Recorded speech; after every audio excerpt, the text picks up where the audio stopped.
Hello guys, स्वागत है आपका हमारे यूट्यूब चैनल में। एक भारतीय होने के नाते हमारी हमेशा से ही कोशिश रही है कि हम आपको भारतीय संस्कृति के इतिहास, कला, विकास और सुनी अनसुनी कहानियों से रूबरू करवाएं।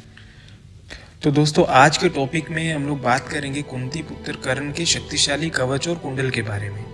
तो चलिए शुरू करते हैं। दोस्तों, ये महाभारत काल का ऐसा रहस्य है जिसे आज तक सुलझाया नहीं जा सका। आपने आज तक बहुत सी कहानियां सुनी होंगी, लेकिन किसी भी कहानी में आज तक कर्ण के कवच और कुंडल का जिक्र नहीं किया गया। लेकिन जैसा कि आप जानते हैं, हमारी हमेशा से ही कोशिश रहती है कि हम रहस्यमय चीजों को खंगाल कर उसकी सच्चाई आपसे रूबरू करवाएं।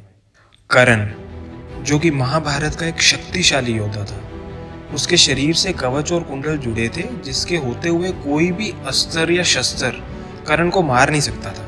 इनका जन्म ही इस कवच और कुंडल के साथ ही हुआ था, जो कि इनके शरीर का ही भाग थे। कर्ण का जन्म साधारण रूप से नहीं, बल्कि सूर्यदेव के वरदान से हुआ था, इसलिए वो रिश्ते में पांडवों के भाई भी थे। जैसा कि आप जानते हैं कि महाभारत के युद्ध में भी कर्ण का मुकाबला कोई नहीं कर सकता था, क्योंकि उनके पास कवच और कुंडल थे। इसीलिए पांडु और इंद्रदेव ने मिलकर उनके साथ विश्वासघात किया और कवच और कुंडल उनसे अलग करके उनको हराने का सोचा, क्योंकि उनके पास एक यही रास्ता था। देवराज इंद्र ने एक साधु का वेश धारण किया, और जब कर्ण सूर्यदेव की पूजा कर रहे थे, तब इंद्रदेव ने कर्ण से उस समय उनके कवच और कुंडल मांगे।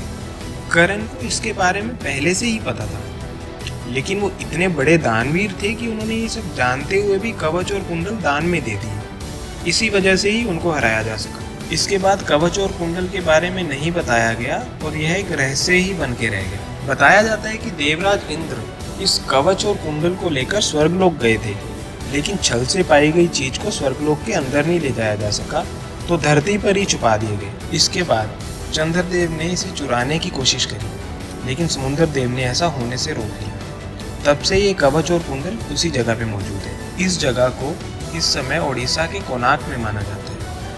कहा जाता है कि इसी जगह पे कहीं कवच और कुंडल को छुपाया गया है। लेकिन सवाल उठता है कि आखिर कहाँ पर। अब एक बार हम इन सब की लॉजिकल एक्सप्लेनेशन जानने की भी कोशिश करते हैं। आपको बता दें कि वो कवच शरीर को किसी भी अस्त्र से बचा सकता है, चाहे वो भगवान शिव का पार्शु अस्त्र ही क्यों ना। और वही उन कुंडलों में अमृत था, जो अमर जीवन देता था। इसीलिए उसके बाद इंद्रदेव और समुद्र देव की कहानी को सही से समझे तो एक ऐसी जगह जहाँ पर चांद दिख सके और वो समुद्र को भी छूता हो, तो कोणार्क में एक सूर्य मंदिर है, जिसे 13वीं शताब्दी में बनाया गया था। लेकिन इससे पहले भी यहाँ पर कई बार मंदिर बना और उसे आक्रमणकारियों ने तोड़ा। प्राचीन काल से ही यहाँ पर सूर्य मंदिर ही बनाया गया था, लेकिन कभी भी यहाँ पर मंदिर में पूजा नहीं की गई। आखिर क्या कारण था मंदिर को बनाने का, जब उसमें कभी भी पूजा ही नहीं की गई? आखिर क्यों उसे बार बार तोड़ा जाता था? आखिर आक्रमणकारी वहां पर क्या ढूंढने की कोशिश कर रहे थे? इसे तोड़ा तो कई बार गया, लेकिन कवच और कुंडल यहाँ पर एक बार भी नहीं ढूंढे गए। फिर भी क्यों वहीं पर ही दोबारा मंदिर का निर्माण होता गया?